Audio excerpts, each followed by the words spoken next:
Thank you so much, Kenny. Thank you so much for allowing me to have some moment to either people's mornings or their afternoon. This is really a conversation about the future of the internet, and let me tell you a little bit why I care about that. So Kenny said I'm the Chief Strategy Officer at the Harris Poll.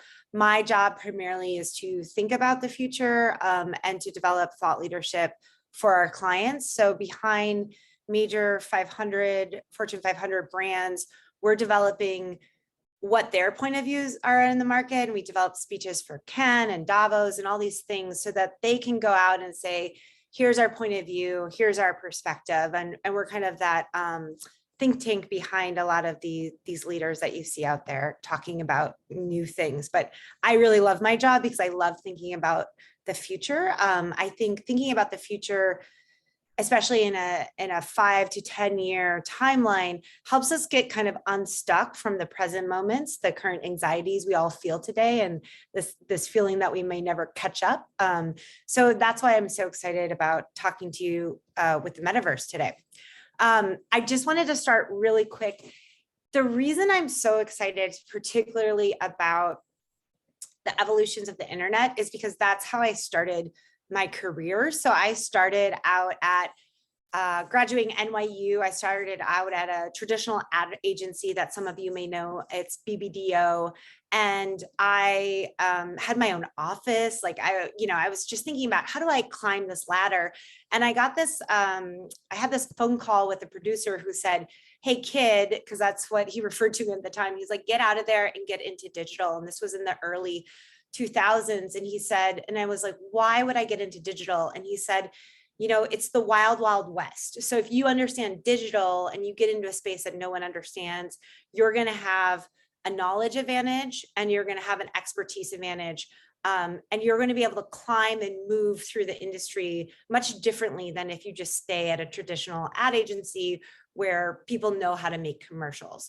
So serendipitously to that, I was actually recruited by this company called Avenue A. I was one of the first 50 people to join that office in New York. And Avenue A later on bought Razorfish. We were owned by Aquanav, and we were acquired by Microsoft for $6 billion in the mid 2000s. And that was a huge acquisition from Microsoft. It was one of their biggest at 6 billion. But I got to see secretaries who had been with the company from the beginning become millionaires overnight. I got to see talent come to Avenue A and Razorfish because we were doing something different that hadn't been done in the industry. And I also got to go through the very rough process of being the redheaded stepchild, trying to explain to people why they wanted to be a part of Web 1, and then also very much part of the evolution of Web 2. And so that's what makes me so excited for this moment in time, because we're really at the next stage of that. But look, we all have our own stories. Everyone, I think, can remember when they thought the internet was AOL. And for most Americans, our access point to the internet was AOL, and you got it through a floppy disk or a CD. Love to hear in the chat any stories people have, but like I particularly got in a huge amount of trouble for running through all the minutes because we had to pay for minutes to get onto the internet. Sometimes it took 5 minutes to 10 minutes just to dial on, and you couldn't use the internet and be on the telephone at the same point. So there's a lot of, pain points there. Yeah, throwback. And that was really the beginning of, that was really the beginning of Web 1. And that was the read web. So that's basic web pages, HTML, e-commerce, the beginning of Craigslist and eBay, really kind of disrupting the newspaper model in ways that we were doing things in the past. But then you go forward and you think about 2004, and this was the beginning of the social web. So who remembers MySpace and Friendster and the beginning of Facebook? And I was at Razorfish at this time, and it was a really pivotal moment because a lot of clients were saying, oh, this is just a fad. It's not going to last. It's like, we don't want to be a part of that. We don't know why we should be a part of that. And they walked away from it. And a lot of, major luxury brands, retailers, they were saying, we don't really need to understand this version of the internet. And in fact, that became kind of everything. This was the beginning of the read write web. So everything from social media to user generated content, mobile access, mobile phones really became the thing that democratized kind of everything. High quality camera and video, high speed data, global internet access. I mean, this was just in 2004, right? And now by 2021, the most visited site on the internet was TikTok, not Google. So we're starting to see this massive shift over here. And that was from the time period of 2004 to the time period of 2021. And now we are here. Sorry, I'm just looking. We're here. We're in the beginning of Web3, and these are mostly metaverse examples, but we're using filters, to change our identity. We're becoming Disney characters. A lot of us have been comfortable with different Zoom backgrounds, and that seemed kind of weird and strange in the beginning of the pandemic, but now it seems pretty normal. And you can imagine, smart homes of the future where you kind of just transitionally change backgrounds and you live in different places. People went to Travis Scott's concert in Fortnite, and more artists and musicians are thinking about what's their virtual presence versus their physical presence, and when do they act on what. And this is really the beginning of Web3. And Web3 isn't just the metaverse. Metaverse is part of Web3. And so we'll cover that today. But Worthwhile is saying the point of Web3 is that it will become much more immersive, but it'll also become much more transparent and decentralized. And that's based on things like the blockchain and NFTs. It will also become much smarter because we're really seeing AI starting to pick up and work.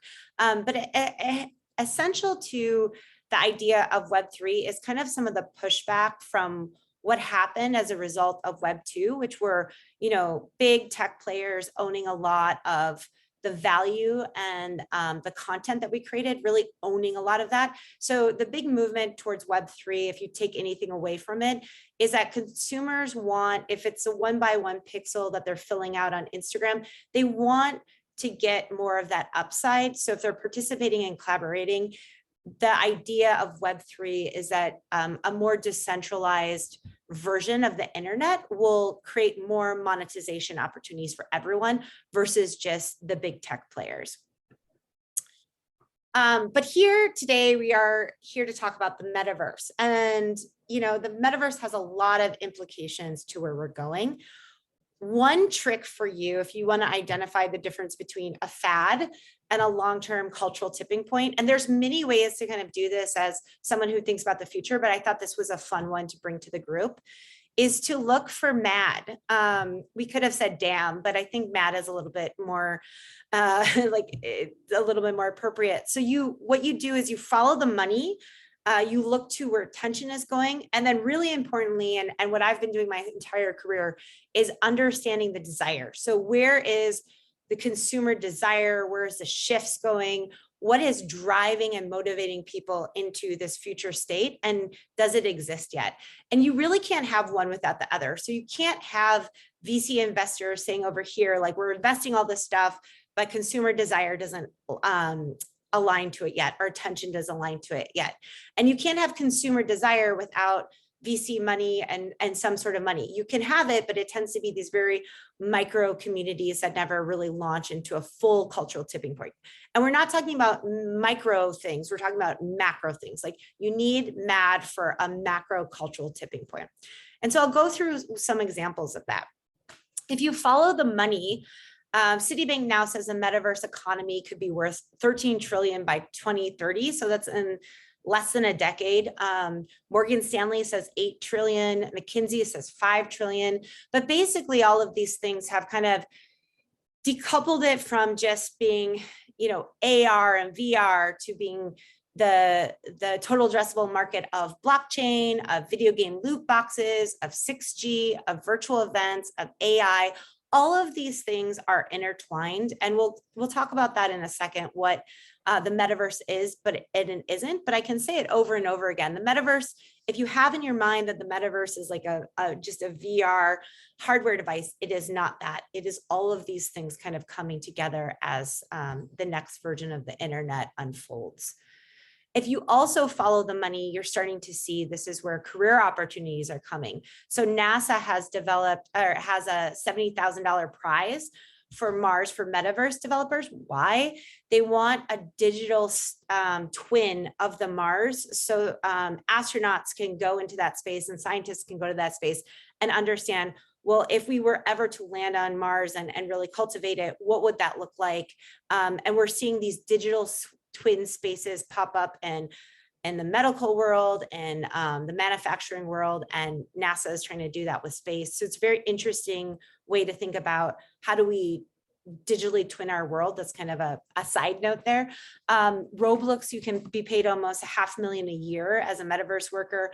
And BlackRock says in 2022, this is where it will be a game-changing year, and they're pouring billions into it. So those are the two ways you can kind of follow the money as signs and indicators. But then there's also following the attention. So, you know, attention goes in three variants. The one that we focus on most is consumers, but it's important to understand is if the attention is there from the board point of view, is it there from the business objectives? Is it there from government and consumer? If you get those three all together, it's a big, powerful trifecta. So 552 times the metaverse was mentioned in quarterly earnings from Q1 of 2022. That's a huge jump to 50 times in Q1 of 2020. And I thought it was useful to call out that Facebook rebranding as Meta isn't creating the current conversations necessarily that are happening in the quarterly earnings, but it skyrocketed it into the need and the desire to start talking about it. So the red line is when Facebook rebrand itself as Meta, you can start to see that conversation go down in Google search trends. But the blue line is the constant conversation about trying to understand the metaverse in totality. Also, if you follow the attention, I think it's really interesting what the governments are doing here. Macron actually, he relaunched his re-election campaign in Minecraft. He also has part of his ability is he's talking to people about Web3. That was kind of part of his platform. The Japanese government has an NFT task force and recommends a Web3 minister. And Ukraine is selling a timeline of Russian invasions of their NFTs, which is really interesting because part of that is you can't change the trajectory of that. It's it's on the blockchain. So part of it is actually creating a history that can't be changed or manipulated by the media ideally, but also it's using as a fundraising effort for Ukrainians. There was a question here, so let me just check it. What's the best, quickest way to get in the metaverse space? Hey, Tim, thank you so much for asking that. I'm gonna go into some of how brands are dipping into that in a minute. But I really appreciate that question. I'm just trying to figure out how to, sorry, I don't know. Yeah, what we could do, Libby, is that we can ask everyone to drop their questions here and we can tackle it at the end. There should be plenty of time at the end to run through. Okay, great. Sorry about that. Okay. And then we follow the attention, right? And this is where I do most of my work. 65% of Americans have already heard of the metaverse. We expect those numbers to increase to the high 80s. You know, cryptocurrency is at 86% at this point. So we think that will probably follow that trend. But I think what's more fascinating is 64% of Americans say the metaverse will soon be as popular as traditional social media platforms. So just our appetite and our understanding that things in technology especially are going to change and move is something that is just wired in our mindset. And especially when we look at Gen Z, they are not loyal to platforms. They're just loyal to ideas. And so when you look like research we've done in the past on TikTok, for example, they're not loyal to the idea of TikTok. They're loyal to the idea that it feeds me an algorithm that entertains me. And so the idea that they're going to be shifting in the metaverse just starts to seem like a normal reaction to Americans today.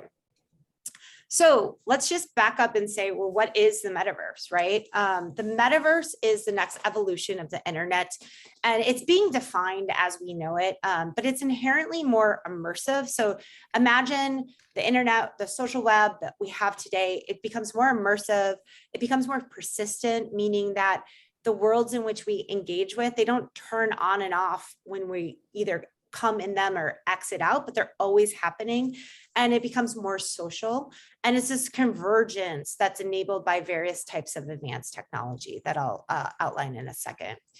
What it isn't, very importantly, is it's not just VR, it's not just Meta, as a brand.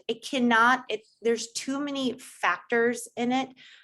It's kind of like saying AOL was just the internet. There were so many players that brought Web 1 to life in the world, and there'll be so many players that will bring the metaverse to the world as well. It's this massive unfolding. So when you think about it, there's all these kind of pieces that have to come to fruition over the next decade to get into this much more immersive space. You have to have advanced hardware and devices. So that's everything from augmented reality to virtual reality to mixed reality. There's haptic wearables that will help us navigate these worlds. Mobile devices will still be a dominant force because the way that we see the world through the lens, that's not going to go away, and that's especially not going to go away in a kind of a global concept. There's so many people who mobile devices will always be their primary device. It's about advancing intelligence, so machine learning and AIs. The way that we will build these worlds and operate in these worlds, we need more artificial intelligence. And so you also need advancing infrastructure. You need more cloud computing, you need 6G, you need 3D engines to live in these 3D worlds. You need a lot of technology. And, I'm not sitting here as someone who understands everything about technology. I'm sitting here from a consumer point of view, but I spend a lot of time talking to technologists and talking to people in the space. And that's why they're saying, this is a 10-year unfolding. All of these things have to start to work together. But understanding it now is how you kind of get ahead of the game and how you start preparing yourself. It's about rewriting the rules of conduct. This is blockchain, crypto, smart contracts, NFTs, interoperability, payments. A lot of this is about becoming more transparent. And it's about these emerging 3D spaces. Right now, they're Sandbox and Decentraland, they're Roblox and Epic, Horizon. Again, it's best not the same way in Web 2. You didn't want to get too caught up on the platforms. You really want to understand why people are engaging in these platforms and then decide what platform you want to be in. That's what we're kind of seeing in the beginning of today. I thought it'd be fun to go through a couple of videos to say, well, what does this look like? Because it's hard for people to wrap their heads around it. And so I have a couple of videos to show you as examples. And these are examples of Snapchat's augmented reality. And this is from David Rubatelsley's, who's a creative technologist and kind of working in this space. But I thought these kind of brought to life what this would look like. And maybe if you were in a retail store, you'd kind of understand that you could walk into these spaces and try on these clothes. But not only that, like you have to imagine these clothing experiences are more immersive and interesting and exciting than maybe even our physical clothes today. So you can kind of start to see there's a use case and an interest behind that. Oops. And then here's an example of VR. So obviously VR has been the thing that people think about when they think about the metaverse. So I haven't spent too much time talking about it, but a really great game has come out called Kayak VR.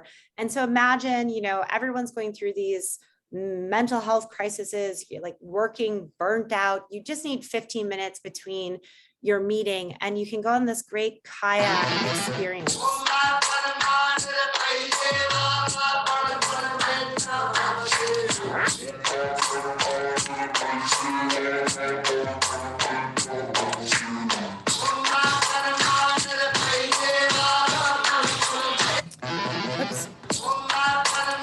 And so you can kind of imagine from that people can really escape And it's worth saying that these aren't just for fun reasons. Actually, there's VR games right now that have been approved by the FDA for back relief. So, if you have back pain, that VR games are being designed to help you alleviate the back pain, but also they're being designed to help children with ADHD, and FDA just approved a game for that.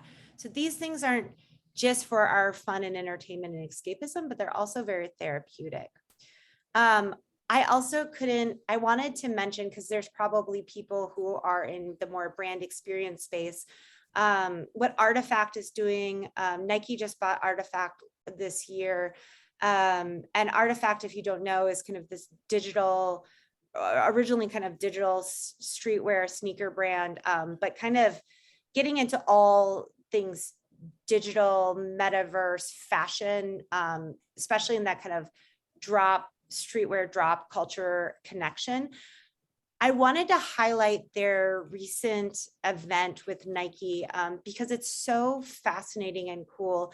And I think the way that sometimes people think about the metaverse is that we're just going to be wearing these VR headsets and we're going to be all alone and isolated, but actually they're going to be the thing that peaks over experiences that we have in person as well. So let me show you an example of that. Like this anymore. I ask because I'm not sure. Do anybody make real anymore? Bad when the presence of greatness. Because right now that has forsaken us. You should be honored by my lateness. That I would even show up to this place. So go ahead, go nuts, go crazy. Kissing in my pastel on my face. Act like you can't tell who made this new gospel. Homie, take 6 and take this. Haters. That don't kill me. So the reason I wanted to show that is because you can kind of start to see how this isn't a Ready Player Me, like a dystopia. This is the emergence of the things that drive us peak experiences, the things that start to transcend us, is really being these physical and digital worlds kind of coming together in that way. Last but not least, I wanted to just show a really quick clip of Joe Hunting's We Met in Virtual Reality. This is the first virtual reality documentary that I'm aware of. It was featured in Sundance this year, but you can start to get to understand kind of the emotional aspects of what communities and people can come together and experience in virtual reality. So this is just a really quick clip. The film presents a collage of stories exploring the social VR platform VR Chat during the COVID lockdown, looking at the emotional experience of virtual reality through a heartfelt and realistic lens. I know that this year is very hard. 2020 has been kind of crazy, but I want you to know, even if you can't see your real life family, you have a family here, okay? One of the key voices we follow in the film is Jenny, an American Sign Language teacher in the Helping Hands community. Alongside Dust Bunny and Toaster, a long-distance couple who met dancing in VR, and Is Your Boy and Dragonheart, another long-distance couple who found each other during lockdown and since haven't been able to meet physically. Each of their unique stories are told observationally and through intimate conversations shot within VR itself using a camera called VRC Lens, which allowed me to capture moments in a very organic and handheld style. The inspiration to make a feature inside VR has been with me since 2018. And when the pandemic hit, it was just obvious to me that there was no better time to represent the value of VR communities. In the making of the film, I wanted to immerse audiences into the worlds of VR and speak from it with a distinct sense of presence rather than from the outside looking in. Although inherently this is a cultural documentary about social VR, the stories we follow are very human and relatable, covering contemporary subjects of mental health, gender expression, and raising awareness of the deaf experience. We can come together and support each other. So I just wanted to show that as, I think the key point to that is these aren't just different experiences. These all go back to how we tell stories, how we connect as humans, and that human condition. And then just more convergence of the digital and physical world. Ukrainian doctors before the Ukrainian invasion were performing surgery in VR. EE launches like basically augmented reality sunglasses that make your TV huge. And Epic is creating these new meta-human tools that let you create really realistic faces. So imagine in 10 years from now, there might be some worlds that are more avatar based, but there might be some worlds that are, really realistic human based, and kind of changes our perceptions of being in these digital spaces. I love this quote from Aaron Ravenscraft, who is a technology journalist at Wired. He's like, it's like having a discussion about what the internet means in the 1970s. I think for a lot of clients that we talk to about this subject, it makes them feel a lot better that we do have a decade to kind of figure this out. And this is a big unfolding, that they haven't missed the boat, that they're not behind it, but that just by understanding it and starting to grasp the concepts now, there's a big opportunity to get some sort of knowledge advantage to understanding why we're doing this and what's important to us. That being said, so we did MAD, right? We did money and attention, and now it's about desire. So that's where my heart is. Like, what is the desire? What are the motivators and driving forces? We see that in our research already. 70% of Gen Z and millennials are interested in interacting with the metaverse. And the question is, why? And a big point is because it's a tipping point in our identity. 62% of millennials and 60% of Gen Z believe how you present yourself online is more important than you do in real life. So how I'm showing up today, what I look like today in these virtual spaces, this is just a Zoom call, but imagine it could be a conference space and Sandbox or Roblox in the future. It's more important than what I look like as I walk down the street. And I think sometimes people roll their eyes at this notion because they're like, oh, the selfie generation, they're too much on their TikTok and Instagram. But really, if you think about it, this is how we are meeting our human needs. This is how we are dating and meeting each other and mating.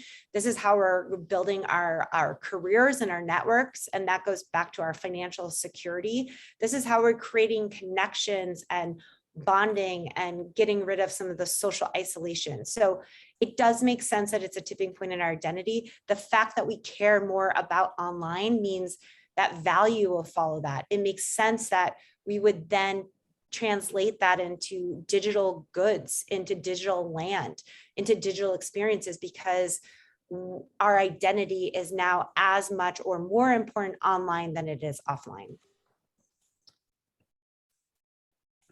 It's also a new sense of freedom. So 57% of Gen Z and millennials would love the opportunity to try on different identities in the metaverse and Web3.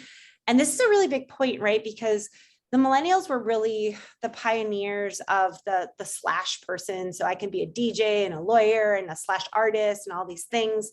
And then Gen Z was really the pioneers of just fluidity in identity completely, like especially gender identity. So you can imagine going into these spaces and trying on different IDs and personalities, becoming different types of people, being a lawyer and a chef at the same time. But also, the idea that you could have totally different perspectives. So one thing that I'm really interested in is, what if you go into these spaces and you're as small as an ant, or you're flying and soaring as an eagle? You have different kind of perspectives, and you might have different ways of seeing the world and problem solving from there. It's also really worth saying that this is an entry point for the next generation of natives. So those of you who experience AOL dial-up as your entry point for Web 1, this is how tweens today are experiencing the internet. So 2/3 of kids who are 9 to 12 right now are on Roblox. And this other example here is Lego and Epic Games just announced that they're coming together to create a metaverse space for kids. But what's inherent in this is a real paradigm shift in what their expectations are. So Their expectations are they should be able to participate. Their expectations are they should be able to build worlds. And so when you exit out of that and you grow up in this system where you're building worlds and creating worlds and participating, and then you go into a world where a brand or a company is saying, okay, now do this because this is how it works. And here's a minimal way you can participate. That will all likely be very much disrupted because we are creating a generation of builders.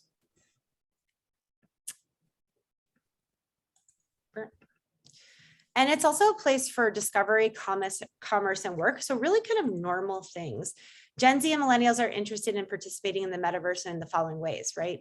Makes sense, playing interactive games. The gaming industry is leading us into the metaverse, but it's also about purchasing clothes and art, visiting new worlds and sites around the world. And so that could be metaverse worlds, like what are the best places to visit in Decentraland or Sandbox, or just sites around the world, like should we really be going to Paris? What does that look like? Will my friends like it? Let's go and virtually figure that out together and then decide if we want to take that trip. It's about visiting virtual stores and branded experiences. So we've all got really great at online shopping, but now it's really about immersive storytelling. Like, what are you going to transform or transcend me into? And then 80% want to work remotely. We are heavily following the future work. And it's not about working remotely just in a VR point of view, but it's like when you have those meetings, how can the metaverse help assist them, and how can metaverse help create some collaboration there? And it's a redefinition of space-time reality. And I think the best person to explain this is Keanu Reeves. And he's talking about here a clip where he's explaining Neo and the Matrix to a teenager who just doesn't care. And super fascinating. Listen to this. I was having dinner at a friend's house, this director, and he had some kids, and there was like a 13-year-old, a 15-year-old, 17-year-old, and they hadn't seen the film The Matrix. And so the director's like, well, why don't you just tell them what it's about? So I started to say, well, there's this guy who's in a kind of virtual world, and he finds out that there's a real world, and he's really questioning what's real and not real, and he really wants to know what's real. And the young girl was like, why? And I was like, what do you mean? She was like, who cares if it's real? And I was like, what, you don't care if it's real? And she was like, no. Isn't that wild? It's awesome. So I love Keanu Reeves, and I love that quote and that story, because what it's telling us is it's not the dystopia that we thought it once was, that we're being controlled and we're going to be unplugged. That younger people, especially, they're saying, hey, these are my worlds. I don't make this, the way that we even thought about media in the past, where we kind of siloed it off and we started saying, oh, there's ubiquity here. There's also ubiquity between these digital and physical worlds, that younger people just don't make a difference between their identity. I was having dinner at a friend's house. It's also a reimagining how we connect. So this video I'm going to show you is with a virtual influencer, virtual humans. There's a whole trend around virtual humans and creating these avatars who have identities out in the real world. And so imagine we're on Netflix and you watch a dating show between virtual humans and physical humans or whatnot. You can kind of start to see where this could go. Hi, I'm Zero. Nice to meet you.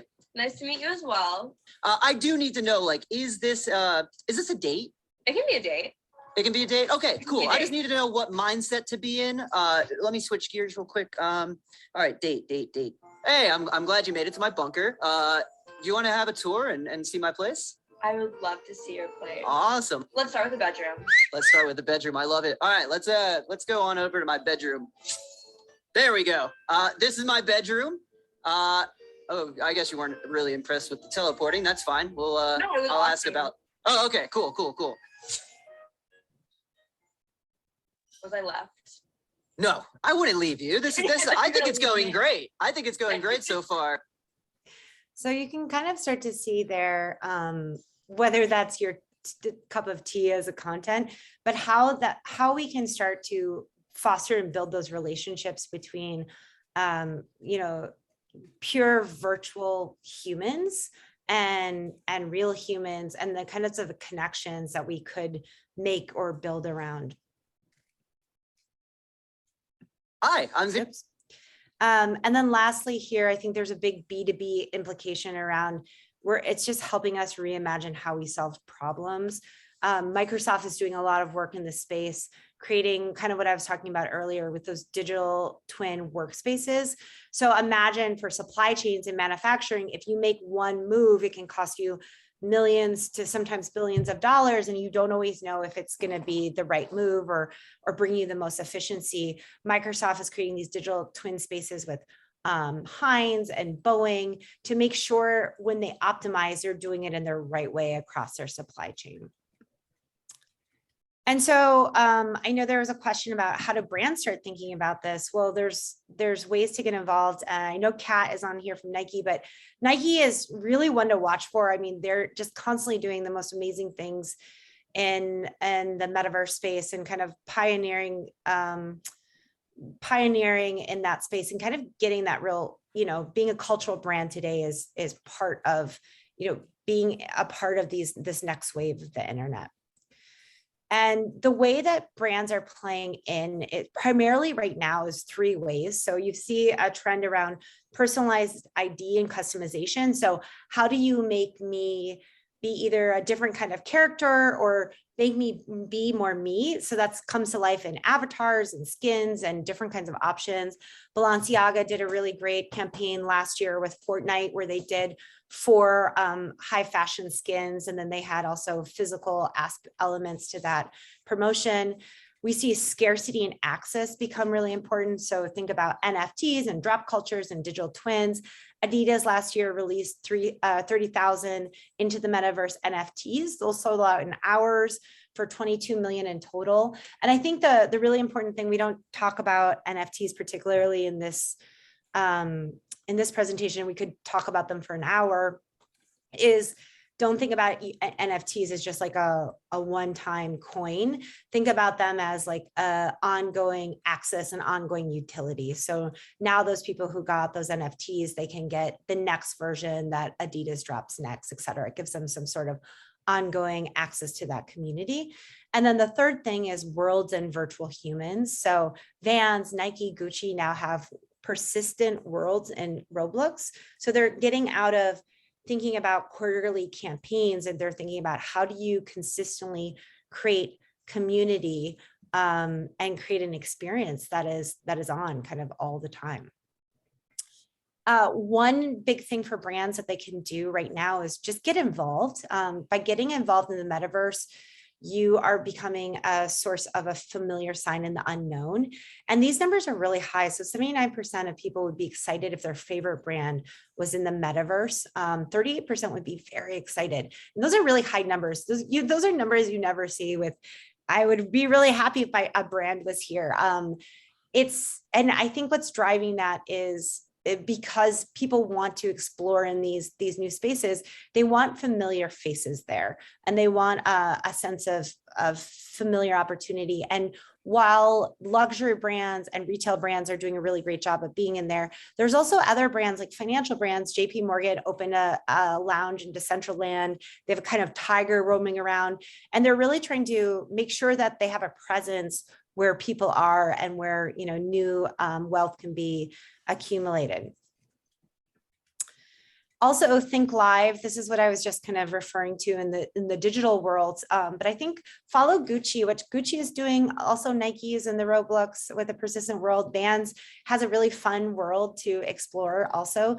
But Gucci is creating a persistent town inside the Roblox. And that's because last year when they created Gucci Gardens, they had 19 million visitors, and that was just a 2-week period. So they're really thinking long-term, how do we create a global community around this? How do we co-collaborate with creators of the Roblox community? And how do we build kind of a beautiful world? And Marco Bizzarri, the CEO of Gucci, he just has a lot of, like, he's really bullish on this world. He says anyone who says Web3 is just a pretext to selling digital sneakers misses the point and ignores its potential.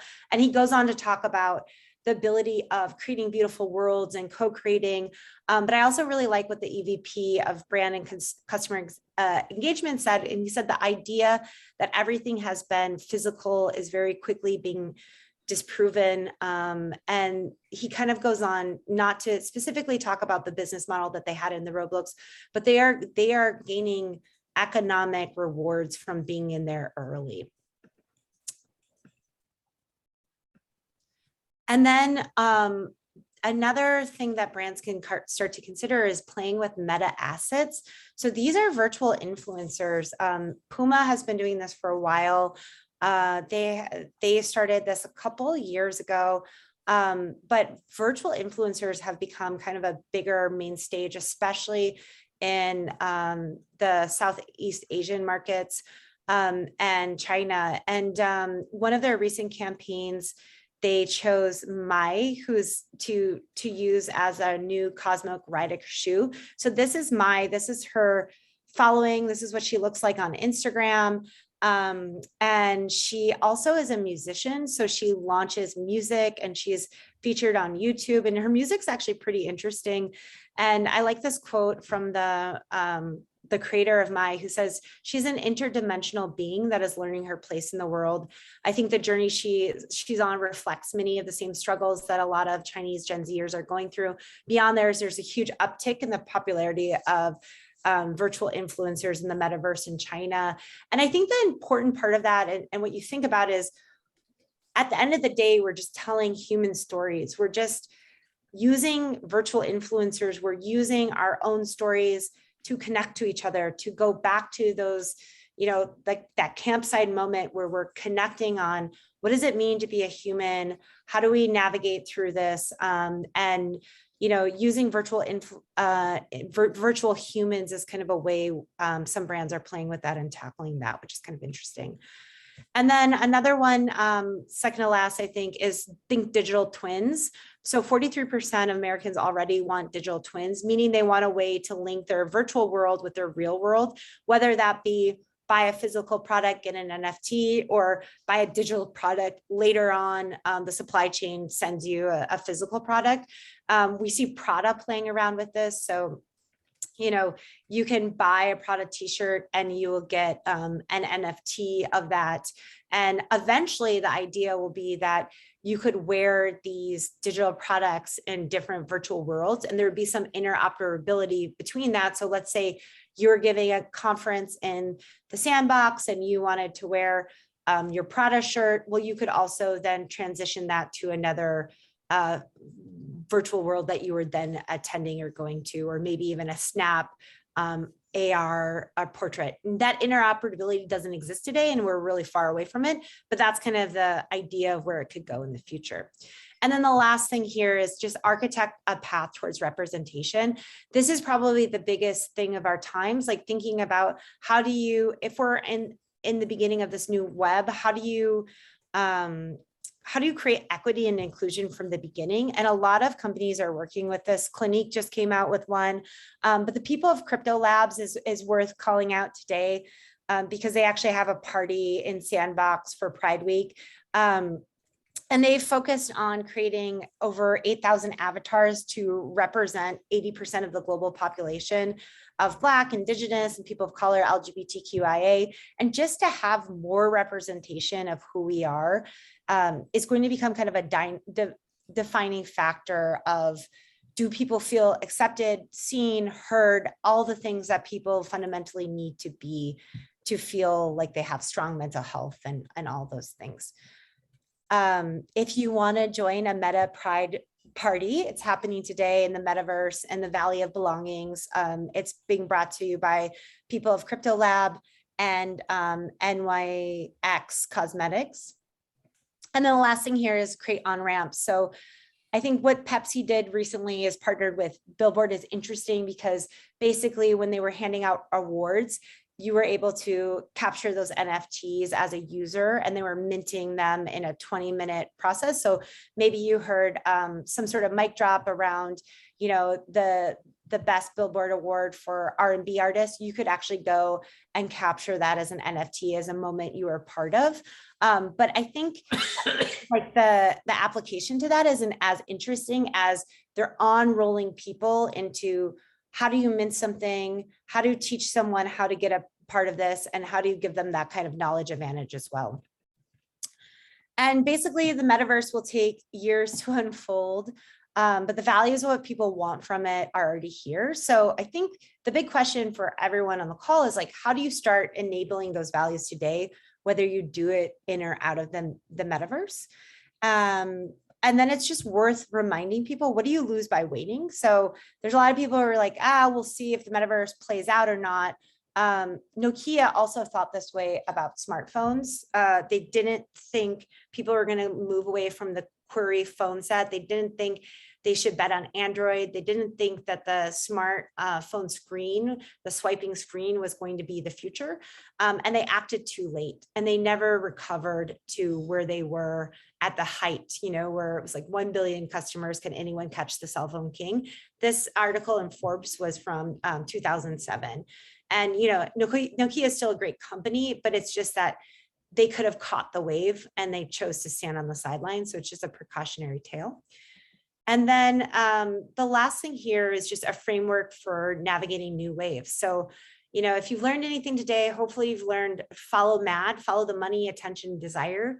Understand just desire drivers over hypers. So like, don't get so caught up on, should we be in the sandbox or Roblox? Really think about what, from a consumer point of view, what desire, what need are we going to fulfill, and then choose your platform for there, but always stay true to yourself and your customer in that way. Make the first move and bring people along the journey. So it's a scary world, like trying to do something new, but be there for consumers so that they see you there, be a familiar face, and then help them learn how to build NFTs, how to mint things, give them an advantage, and go and play and build community, reorientate yourself around persistent worlds versus quarterly campaigns. This is what we see Nike doing, Gucci, Vans, and then play with meta assets and digital twins. Like, how do we use these things to tell stories, to get more emotionally involved in consumers' lives? And then really think about, everyone should be thinking about, how do we build a better equity and design equity from the get-go into the future? So that's what I wanted to share with you today. I feel like I could talk about this forever. It's unfolding. There's a lot here. So happy to answer any questions or anything in the chat. I mean, Libby, you got a lot here. So, we got 5 minutes. Let's run through this here. I'm going to go through the first question. Hopefully, Tim, your question was answered, which is, what's the best, quickest way to get into the metaverse space? I'm going to go to Katie's question here, which is, how do we develop the skills to become an expert in the metaverse? Oh, that's a great question. So I think, Katie, to your point, you just start. You start by just dipping your toes in. And what I mean by that is probably the easiest way and the easiest hack, and I'm happy to send out resources around this, is follow a couple of like key people on LinkedIn. LinkedIn is a really great community right now for metaverse and Web3 evangelists. And then also listen to a couple of key podcasts, and you'd be surprised by the knowledge you can gain quickly on just spending maybe 40 hours in total to kind of catch up to where we are. And then just kind of have that in the background feeding you. But I went to a digital conference with Gary Vaynerchuk, and his big thing was like, everyone who spends the time in the next 24 to 48 months getting ahead and understanding this will have the same knowledge advantage that you had in the early days of social media. And if those of you who had those types of careers, you saw people kind of getting picked out of the industry and being highlighted because they knew a little bit more than everyone else, but no one knew where it was going to go. No one knew it was going to go to TikTok, but they educated themselves and they started to become evangelists of it. So I think it's a really great time to start to figure that out. Wow, that's great feedback. I'm going to move us to Bradley Stewart's question. What are some of the smart contracts / utilities that you see companies being able to use to bring companies in? What was the last part of the question? What are some of the smart contracts / utilities that you see companies being able to use to bring companies in? Is it companies or consumers? I think it's consumers. Bradley, do Oh, you want okay. to? Yeah, just in case. Sure. I mean, I think what's really interesting is if you look at before the pandemic, there was a huge rise of social clubs, right? The Soho House, the Noe House, this idea of access points, and access was becoming a really big indicator around community. We're starting to see the same thing with NFTs. So don't think again of like the Bored Ape Yacht Club as just like as an identifier of a profile picture, but really as access to a community and a group of people and something you want. And we're starting to see a lot of like social clubs. There's a restaurant in New York that I think Gary Vaynerchuk's behind, that you can only get access if you have an NFT. So really thinking about those smart contracts in that way. But also what's interesting about the idea that it's a smart contract is then if you go off and resell that and you say, I don't really want to be a part of the Soho House anymore. Right now, the Soho House owns that.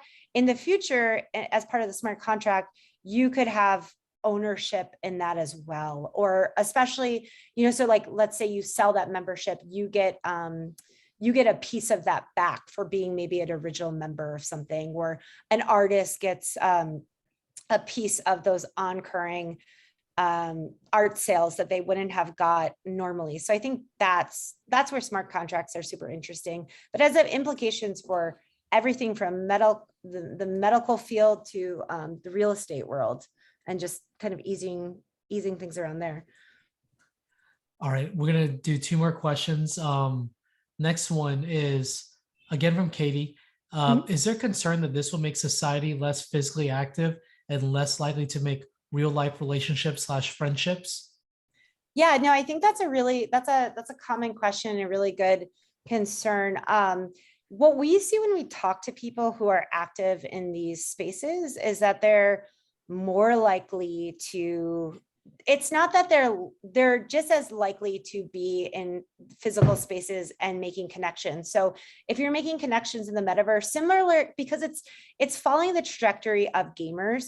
So a lot of gamers, for example, have built communities that they then go off and go to each other's weddings and meet in real life and have these interactions. So just because you, just like in dating, just because you meet in physical spaces first, or you primarily function in physical spaces like we are today, it doesn't offset that we will be in these alone, isolated spaces without people. We crave connection, we crave that physical touch and seeing people. So I think there's just gonna be smarter ways that we get together.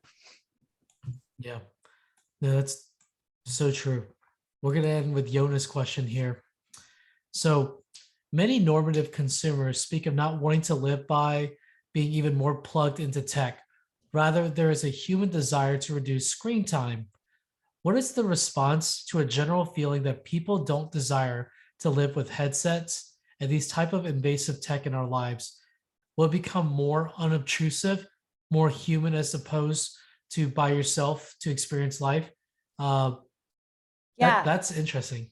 Yeah, I think that's a really good question. So I think that when people consider the metaverse and they think of it as like a tech, like a VR headset first entry point, it's a hard use case. People kind of get sick in VR. They feel like isolated and alone. But when you start to think about the metaverse as a hologram that comes up from your phone, and so when you call grandma and grandpa to tuck in your kids from night, they're part of that experience, and then you can bring in your aunt or whatnot. Like the immersiveness of these worlds are hard to describe because we're not there yet from a technology point of view. But in the next 10 years, I think we will be there. And so screen time in some aspects is not going away. There just has to be more utility and entertainment and desire from it. So, it's like replacing people's, like people aren't, even though we see it in our data all the time, people want to unplug, and that is definitely a movement, and there'll be space and time for that. but they're also spending an enormous amount on TikTok and they can't get off of it. And so that TikTok time, imagine that it's replaced by more immersive 3D social experiences. Wow. Well, Libby, I'm going to cut us off here. You spent extra time with us. Thank you for doing this today. This was a knowledge drop, y'all. Like, yeah, this is awesome. How can people get connected with you? Because I see some people asking here, what can they do? Yeah, I mean, Kenny, I'm happy to share my email, and I'm happy to send people resources if they want to email me personally. Also, I'm on LinkedIn, pretty active there. And then we have just launched a podcast. We were on LinkedIn Live for since January, but LinkedIn Live is a challenging one. So we've just made it into a podcast. So if anyone wants to hear weekly things, we talk about all of society and how it enters the boardroom. But I hit up a lot of times metaverse and cryptocurrency and other topics like that. But happy to connect to anyone and everyone who's interested. Cool. Let me go ahead and post your LinkedIn here in the chat so people can follow up. Man, what a knowledge drop, Libby. Thank you again. Yeah, of course. Thank you for everyone who showed up. All right, y'all. I just posted Libby's LinkedIn here right in the chat. Thank y'all for showing up. And I know this is one of those webinars that a bunch of people are going to ask for even afterwards. So for those y'all that did make it live, congratulations. You got to be live for Libby's very fast knowledge drop. You covered a lot of stuff in a great amount of time. I love that MAD framework. That was a great way to recap like how to predict trends, Libby. You delivered on that for sure. So y'all, this is what we're going to do here. We're going to close off. Email us if you have any questions. We'll see y'all next month. Our next month's webinar is going to be a panel actually on flow state, because I think flow state is one of the things that people, Libby, actually, we just talked about this recently in a virtual dinner. So this is interesting, which is how do you get more flow state? And we're going to definitely be talking about that next month. I think it's on July 15th. So take a look out for our email. We're going to send an email this afternoon that will include the recording and also Libby's slides. So thank y'all so much for joining. What a fun session. Yep. Thank y'all.